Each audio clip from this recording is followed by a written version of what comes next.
Bapak Ibu, saudara-saudari yang dikasihi oleh Tuhan Yesus Kristus, kita akan bersama-sama menerima firman Tuhan. Oleh karena itu, mari kita bersatu dalam doa. Allah Bapa yang penuh kasih, kami mengucap syukur atas segala kesehatan, kesukacitaan, dan kebahagiaan yang boleh kami rasakan, meskipun saat ini kami masih berada di dalam masa pandemi corona. Tetapi kasih Tuhan tidak pernah meninggalkan kami, selalu memberikan kami kekuatan. Oleh karenanya pada minggu hari ini kami berkumpul bersama seluruh anggota keluarga kami hendak bersama-sama bersyukur, sekaligus kami hendak merenungkan sabda-Mu. Urapi kami dengan Roh Kudus-Mu, sehingga sabda-Mu ini boleh termeteraikan dalam hati kami, dan juga menjadi laku dalam keseharian hidup kami.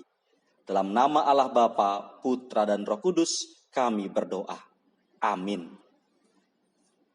Bacaan firman Tuhan yang akan menjadi permenungan kita di minggu pagi hari ini, diambilkan dari Injil Matius, pasalnya yang ke-9, ayat yang ke-35, sampai Injil Matius pasal 10, ayat yang ke-8. Demikianlah Yesus berkeliling ke semua kota dan desa. Ia mengajar dalam rumah-rumah ibadat dan memberitakan Injil Kerajaan Sorga, serta melenyapkan segala penyakit dan kelemahan. Melihat orang banyak itu, tergeraklah hati Yesus oleh belas kasihan kepada mereka, karena mereka lelah dan terlantar seperti domba yang tidak bergembala. Maka katanya kepada murid-muridnya, tuaian memang banyak, tetapi pekerja sedikit. Karena itu, mintalah kepada Tuhan yang empunya tuaian, supaya ia mengirimkan pekerja-pekerja untuk tuaian itu. Yesus memanggil ke-12 muridnya, dan memberi kuasa kepada mereka untuk mengusir roh-roh jahat, dan untuk melenyapkan segala penyakit, dan segala kelemahan. Inilah nama ke-12 rasul itu. Pertama, Simon yang disebut Petrus, dan Andreas saudaranya, dan Yakobus anak Zebedeus, dan Yohanes saudaranya. Filipus dan Bartolomeus, Thomas dan Matius pemungut cukai, Yakobus anak Alfeus dan Tadeus, Simon orang Zelot, dan Yudas Iskariot yang mengkhianati dia. Ke-12 murid itu diutus oleh Yesus, dan ia berpesan kepada mereka, janganlah kamu menyimpang ke jalan bangsa lain, atau masuk ke dalam kota orang Samaria, melainkan pergilah kepada domba-domba yang hilang dari umat Israel. Pergilah dan beritakanlah, kerajaan sorga sudah dekat. Sembuhkanlah orang sakit, bangkitkanlah orang mati, tahirkanlah orang kusta, usirlah setan-setan. Kamu telah memperolehnya dengan cuma-cuma, karena itu berikanlah pula dengan cuma-cuma. Demikianlah firman Tuhan. Berbahagialah setiap kita yang mendengarkan dan memelihara dalam hatinya, serta tekun melaksanakannya. Haleluya. Salam sehat sejahtera bagi kita semua. Sejak hari Senin, kita masuk dalam masa transisi menuju new normal. Mulai ramainya kendaraan di jalan menunjukkan aktivitas pergerakan orang dari satu tempat ke tempat yang lain. Roda perekonomian kembali berputar. Sejumlah tempat keramaian dipersiapkan untuk kembali dibuka, termasuk rumah ibadah dan gereja. Situasi ini, Bapak Ibu, saudara-saudari kasih Tuhan, tentu menumbuhkan harapan untuk kita bisa segera melakukan kegiatan yang melibatkan banyak orang atau perkumpulan. Pengharapan tentu memunculkan kegairahan dan antusiasme akan datangnya new normal. Akan tetapi masa transisi menuju new normal sekaligus juga menimbulkan kecemasan. Ada rasa was-was sebab virus corona masih ada di sekitar kita dan belum ada vaksin penyembuhnya. Apalagi jika kita melihat data COVID-19 di Indonesia yang selalu diupdate setiap harinya kalau kita nonton berita oleh Bapak Ahmad Yuryanto selaku juru bicara pemerintah dalam percepatan penanganan COVID-19 di Indonesia, angka yang ditunjukkan masih cukup tinggi.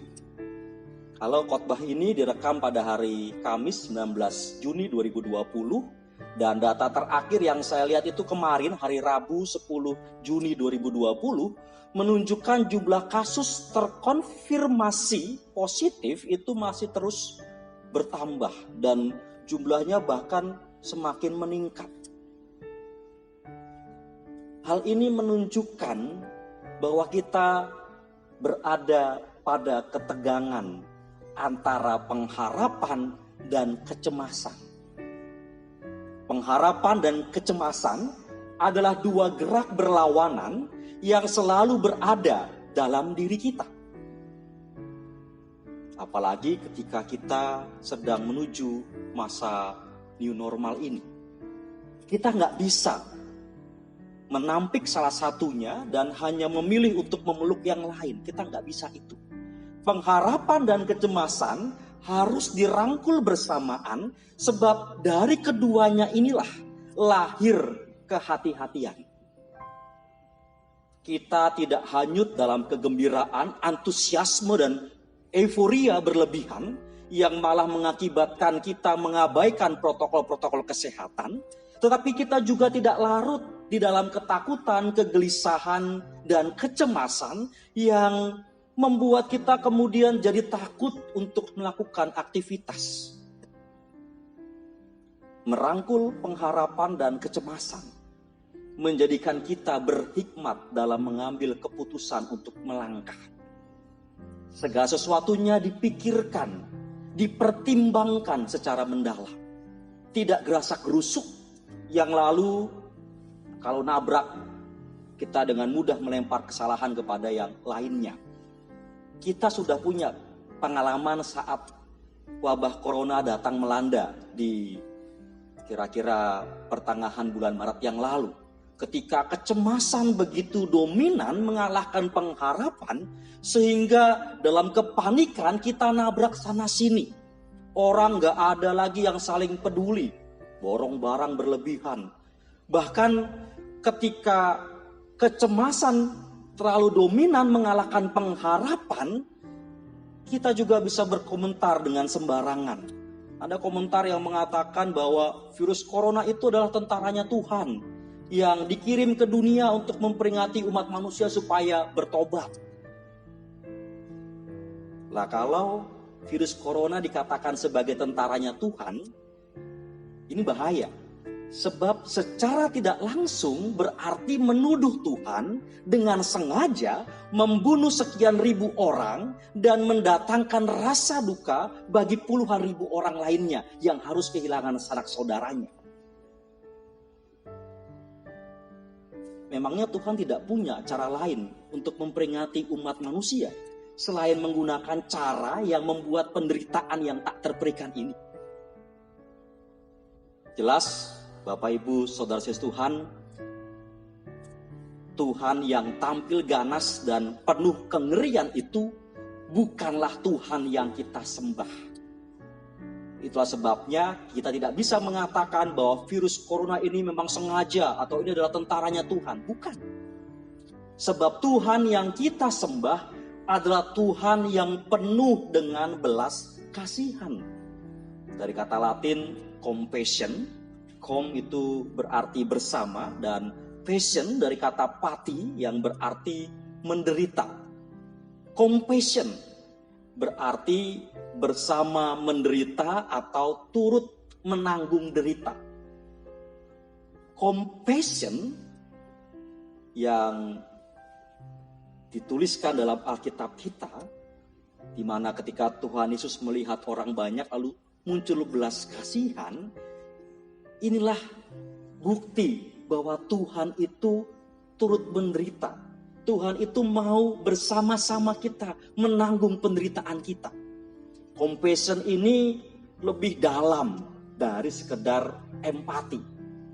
Compassion ini adalah dasar dari rasa empati.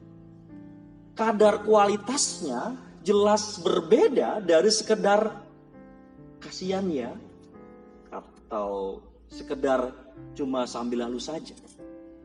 Belas kasihan atau compassion membuat kita turut merasakan kesusahan orang yang sedang susah itu, atau kita merasa susah bersama, yang darinya itu kita kemudian mengerahkan seluruh kemampuan untuk berjuang bersama keluar dari kesusahan tersebut.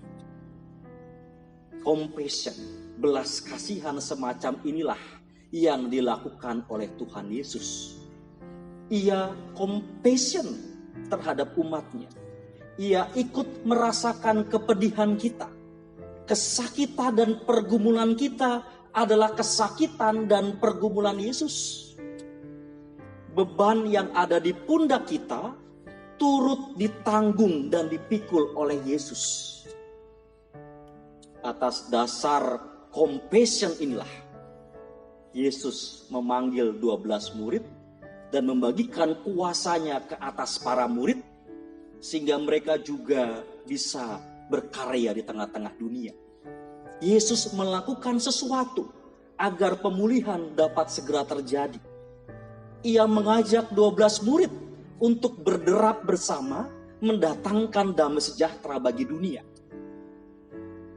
Mungkin kita bertanya-tanya, mengapa Yesus yang adalah Allah tidak langsung saja melenyapkan penderitaan dari muka bumi ini? Kenapa harus panggil 12 murid? Bapak Ibu, saudara-saudara Tuhan, tentu saja Yesus bisa melakukannya.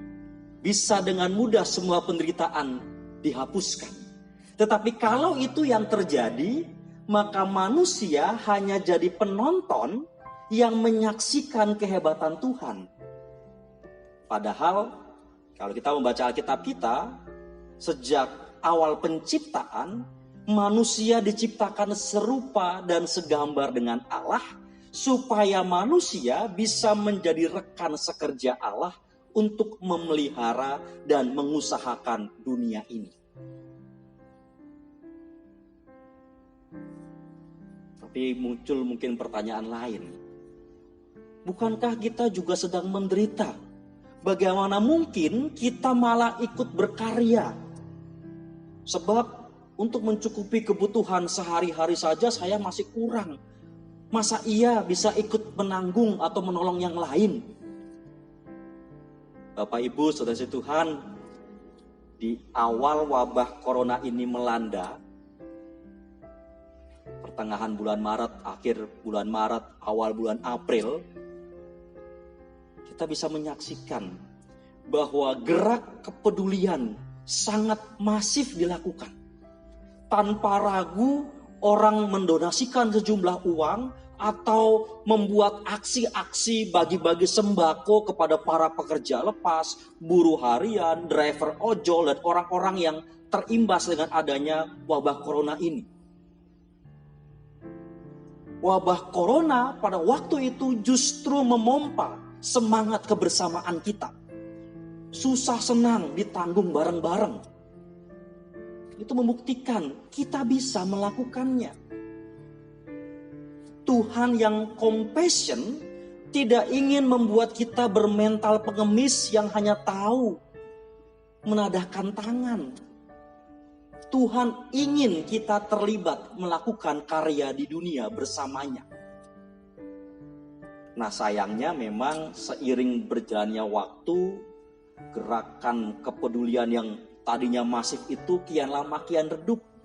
Apalagi di masa transisi new normal, rasanya sudah semakin samar-samar saja.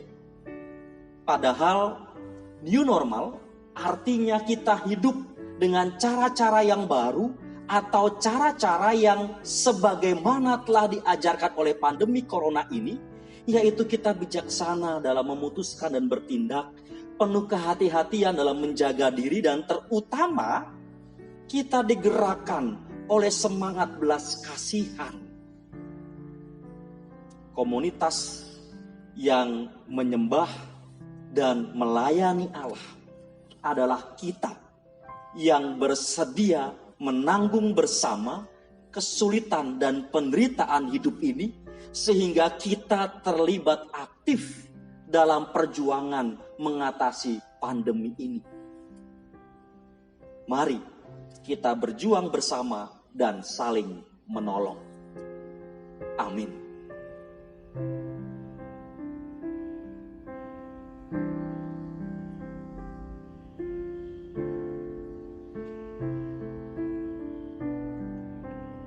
Mari kita berdoa. Ya Allah, saat ini kami sedang mempersiapkan diri untuk memasuki masa new normal. Tolong kami supaya gerak kepedulian susah senang ditanggung bareng-bareng yang kami telah pelajari saat wabah corona menerjang kami tidak berlalu, tetapi semakin meneguhkan kami bahwa bersama-sama kami dapat saling peduli dan saling menolong.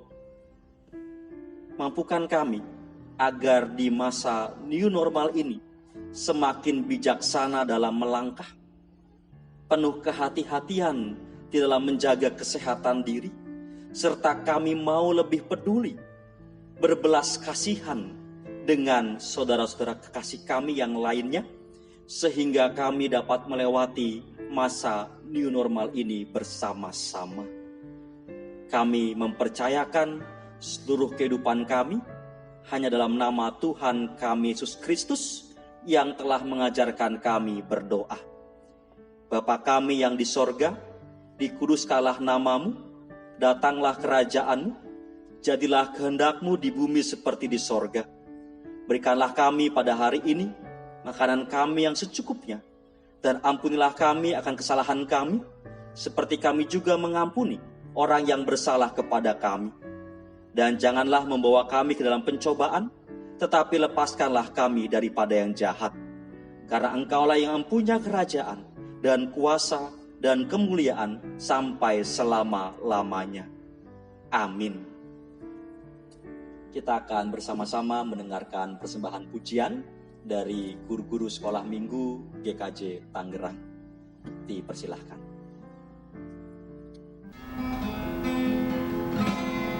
Hidupku mengenapi firman-Mu, tanda mujizat sertai tiap langkahku. Kau bersamaku di dalamku, jadi bukti kebesaran-Mu.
jadi bukti kebesaranmu, jadi bukti kebesaranmu.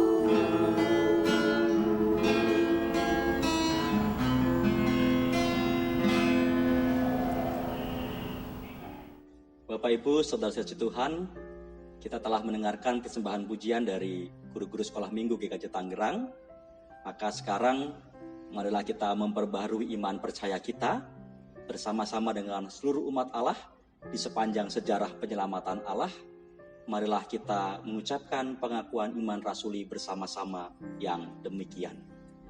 Aku percaya kepada Allah, Bapa yang Maha Kuasa, Khalik langit dan bumi, dan kepada Yesus Kristus, anak yang tunggal Tuhan kita, yang dikandung daripada Roh Kudus, lahir dari anak darah Maria, yang menderita di bawah pemerintahan Pontius Pilatus, disalibkan, mati dan dikuburkan, turun ke dalam kerajaan maut.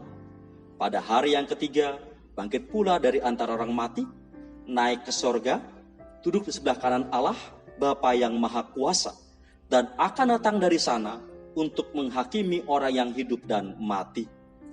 Aku percaya kepada Roh Kudus, gereja yang kudus dan am, persekutuan orang kudus, pengampunan dosa, kebangkitan orang mati, dan hidup yang kekal. Sekarang, arahkanlah hati saudara kepada Tuhan. Jadilah saksi Kristus. Terpujilah Allah.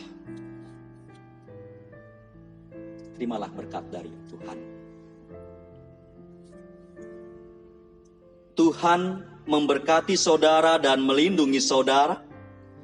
Tuhan menyinari saudara dengan wajah-Nya dan memberi saudara kasih karunia.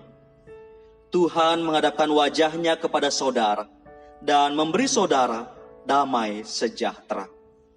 Amin.